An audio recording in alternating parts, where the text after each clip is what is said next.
ஏற்கனவே சத்தியம் தொலைக்காட்சி வாயிலாக தமிழக வெற்றி கழகத்தினுடைய கொள்கை பரப்பு செயலாளர் ராஜ்மோகன் தொடர்பாக நாம் தெரிவித்திருந்தார் பல்வேறு தகவல்கள். என்றால் தற்போது வரக்கூடிய கூட்டம் என்பது தொண்டர்கள், அந்த தொண்டர்கள் பொறுத்தவரை அவருடைய அன்பு என்பது கட்டுப்படுத்த முடியாது. அதற்கேற்ற வகையில் தான் நாங்கள் இரவு பகல் பார்க்காமல் பணியாற்றி வருகின்றோம். அதற்கேற்ற வகையில் நாங்கள் அந்த ஷெட்யூல் என்று சொல்லக்கூடிய திட்டமிடலை வகுத்துக் கொள்வோம் என்று ராஜ்மோகன் நமக்கு பிரத்யேகமாக தெரிவித்திருந்தார். அதையொட்டி அவருடைய இந்த திட்டமிடல் என்பதில் ஏதேனும் மாற்றம் ஏற்பதற்கான வாய்ப்பும் இருப்பதாக சொல்லப்படுகிறது. இன்றைய நாள் இந்த திட்டமிடலை, இன்றைய நாள் இந்த பிரச்சாரத்தை பார்த்துவிட்டு அடுத்தடுத்த சனிக்கிழமை பொறுத்தவரையிலும் அதற்கு வேறு ஏதும் பிரத்யேகமாக தற்போது ஏற்பட்டக்கூடிய இந்த மக்கள் கூட்டம் காரணமாக எழக்கூடிய சிறு பிரச்சனைகள் அதை தவிர்க்கும் பொருட்டு வேறு ஏதேனும் மாற்றம் செய்யப்படுமா என்றும், அடுத்த வார சனிக்கிழமை பிரச்சாரத்தில் இது தொடர்பாக சில மாற்றங்கள் இருக்கலாம் என்று கூட எதிர்பார்க்கப்படுகிறது. என்றால் ஏற்கனவே காவல்துறை வழங்கக்கூடிய அனுமதியின் அடிப்படையில் அந்த பிரச்சார பயணம் என்பது இருக்கும். ஆனால் மக்கள் கூட்டம் என்பது அந்த விதிமுறைகளை மீறக்கூடிய வகையில் செயல்படக்கூடிய நிலை ஏற்படுத்தி விடுமோ என்ற கேள்வி எழுகிறது. தமிழக வெற்றி கழகத்தினுடைய முதல் பிரச்சாரம் இது. அதனால் மிகுந்த முக்கியத்துவம் அரசியல் ரீதியாக பார்க்கப்படுகிறது. இதனால் தமிழக சட்டமன்ற தேர்தல் பொறுத்து 2026 சட்டமன்ற தேர்தல் 4 முனை போட்டி என்பது தற்போது வரையிலும் அதிகாரப்பூர்வமாக இருக்கிறது. திமுக தலைமையிலான கூட்டணி, அதிமுக தலைமையிலான கூட்டணி, அதே போன்று நாம் தமிழர், தமிழக வெற்றி கழகம் என 4 முனை போட்டி என்பது அதிகாரப்பூர்வமாக தற்போது வரையில் காணப்படுகிறது. இன்னும் கூட்டணி பொறுத்தவரையில் என்னென்ன மாற்றம் ஏற்படும், யார் யாரோட கூட்டணி வைக்கப் போகிறார்கள், தற்போது இருக்கக்கூடிய கூட்டணியில் ஏதும் அதிரடியாக மாற்றம் ஏற்படுமா என்றெல்லாம் எதிர்பார்ப்பு காணப்பட்டு வருகிறது.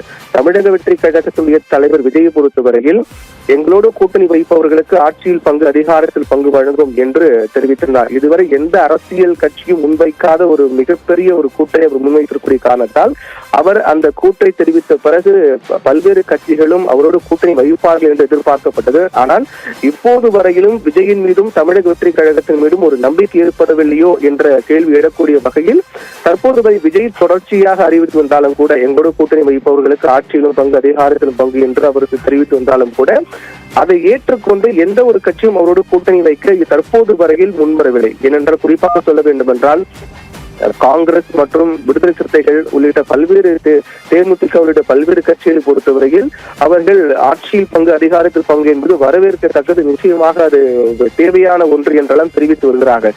ஆனால் தமிழக வெற்றி கழகம் அதை அறிவித்திருந்தாலும் கூட அவர்கள் யாரும் விஜயோடு கூட்டணி வைக்க முன்வரவில்லை. இது பல்வேறு கேள்விகள் எழுப்பியிருக்கிறது. அதற்கு மிக முக்கியமாக சொல்லப்படக்கூடிய காரணம் என்பது விஜயின் மீதும் தமிழக வெற்றி கழகத்தின் இன்னும் ஒரு நம்பிக்கை என்பது ஏற்படவில்லை. என்றால் தற்போதுதான் முதல் முறையாக அரசியல் களத்திற்கு விஜய் வருகிறார். இன்னும் விஜய் பொறுத்தவரை எந்த ஒரு தேர்தலையும் அவர் எதிர்கொள்ளவில்லை. 2026 சட்டமன்ற தேர்தல் தான் தமிழக வெற்றி கழகம் எதிர்கொள்ளக்கூடிய முதல் தேர்தல். அதன் காரணமாக அவருக்கான வாக்கு வங்கி எவ்வளவு இருக்கின்றது, அவருக்கு மக்கள் மத்தியில் அவருக்கு கூட்டம் கூடினாலும் கூட அது அனைத்தும் ஓட்டுகளாக மாறுமா என்ற ஒரு கேள்வி எழுகிறது. அதன் அடிப்படையில் இது அனைத்தையும் பார்த்து விட்ட பிறகுதான் மற்ற கட்சிகளுக்கு தமிழக வெற்றி கழகத்தின் மீது ஒரு நம்பிக்கை என்பது ஏற்படும். அதற்கு பிறகுதான் கூட்டணி என்பது அமைவதற்கான வாய்ப்பு இருக்கும். அதன் காரணமாக விஜய் பொறுத்தவரையில் அனைத்து கட்சிகளும் எதிர்பார்த்து கொண்டிருக்கூடிய ஆட்சியில் பங்கு என்று அறிவித்திருந்தாலும் கூட, வெளிப்படையாக தெரிவித்தாலும் கூட, இன்னும் எந்த கட்சியும் அதை எதிர்பார்த்து கொண்டிருக்கூடிய எந்த கட்சியும் விஜயோடு கூட்டணி அமைக்க முன்வரவில்லை. இதற்கு பின்னணியில் இருக்கக்கூடிய காரணங்கள் இதுதான். விஜய்க்கான வாக்கு வங்கி எவ்வளவு, விஜய்க்கு வரக்கூடிய கூட்டம் என்று ஓட்டுகளாக மாறுமா என்றால், கடந்த இந்த மாநாட்டில் பார்த்தோம், 2வது தமிழக வெற்றி கழகத்தின் மாநில மாநாட்டில் கூட விஜயை பார்த்து விட்டு பிறகு பல்வேறு மக்கள் இந்த கூட்டத்தை விட்டு வெளியேறினார்கள்.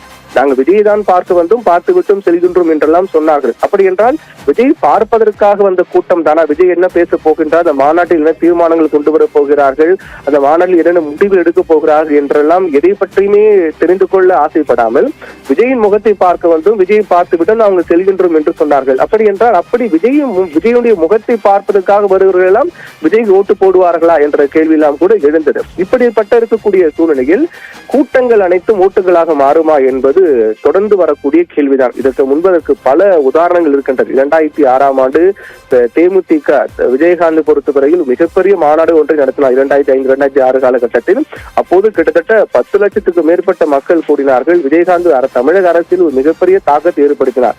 ஆனால் அவர் மறையும் வரையிலும் அவரால் ஆட்சி அமைக்க முடியவில்லை என்பதும் தமிழக அரசினுடைய வரலாறு.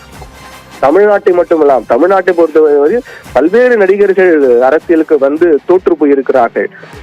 குறிப்பாக சொல்ல வேண்டும் என்றால், பல நடிகர்கள் பிரச்சாரம் செய்யும் போது கூட்டம் அலையலையாய் குவியும். ஆனால் தேர்தலின் போதுதான் தெரியும் ஒருத்தர் கூட ஓட்டு போடவில்லை என்று. அப்படிப்பட்ட ஒரு பரிதாப நிலை எல்லாம் ஏற்பட்டிருக்கிறது தமிழக நடிகர்களுக்கு. அந்த நிலை என்பது விஜய்க்கும் தொடருமா என்ற கேள்வியும் அல்லது அந்த நிலையை விஜய் மாற்றுவாரா என்ற கேள்விக்கான விடை என்பது 2026 சட்டமன்ற தேர்தல் தான் நமக்கு தெரிய வரும். இது ஒன்று. மற்றொன்று சொல்ல போனால் தமிழ்நாடு மட்டுமல்ல, பல்வேறு மாநிலங்கள், பல்வேறு கேரளா, ஆந்திரா, கர்நாடகா உள்ளிட்ட இந்தியா முழுக்கக்கூடிய பல்வேறு மாநிலங்களில் பல உச்சபட்ச அந்த மாநிலத்துடைய உச்சபட்ச நட்சத்திரங்கள், நடிகர்கள் அரசியல் தொடங்கினார். போது அலை அலையாய் கடல் அலை போன்று மக்கள் கூட்டம், மக்கள் வெள்ளம் என்பது திரண்டது நாம் பார்த்தோம். குறிப்பாக சிரஞ்சீவி அவர் கட்சி தொடங்கிய போது அவருக்கு திரண்ட கூட்டம் என்பது மிகப்பெரிய கண்ணுக்கெட்டி தூரம் வரை மக்கள் கூட்டமாக தான் இருந்தது. ஆனால் தேர்தலின் போதுதான் தெரிந்தது வெறும் அது கூட்டம் மட்டும்தான், அது ஓட்டு அல்ல என்பது தெரிந்தது. இப்படி இது போன்ற நிலை என்பது தொடருமா அல்லது விஜய் இதை மாற்ற போகிறாரா என்ற கேள்வி எழுகிறது. என்றால் எப்போதும் கூட்டத்தை வைத்து நாம் அதை கணக்கிட முடியாது. என்றால் எந்த தலைவர்கள் எந்த கட்சி மாநாடு நடத்தினாலும் அவர்களுக்கு கூட்டம் என்பது கணிசமாக இருக்கும். அதில் மாற்ற கருத்து இல்லை.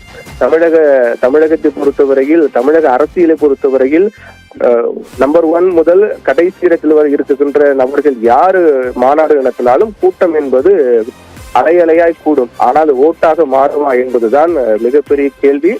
அந்த ஒரு கேள்விக்கான விடை, அதை விஜய் மாற்ற போவாரா என்ற கேள்விக்கான விடையும் 2026 சட்டமன்ற தேர்தலின் போதுதான் நமக்கு தெரிய வரும். அதில் மிக முக்கியமாக பார்க்கப்படக்கூடியது என்னவென்றால், இந்த பிரச்சார பயணம் என்று தமிழக அரசியலில் மிகவும் உற்று கவனிக்க வேண்டிய ஒன்றாக மாறி இருக்கிறது. காரணம், ஏற்கனவே கூறியது போல திமுக தலைமையிலான ஒரு கூட்டணி, அதிமுக தலைமையிலான ஒரு கூட்டணி, நாம் தமிழர் மற்றும் அதோடு தமிழக வெற்றி கழகம் என 4 முனை போட்டி இருக்கின்றது.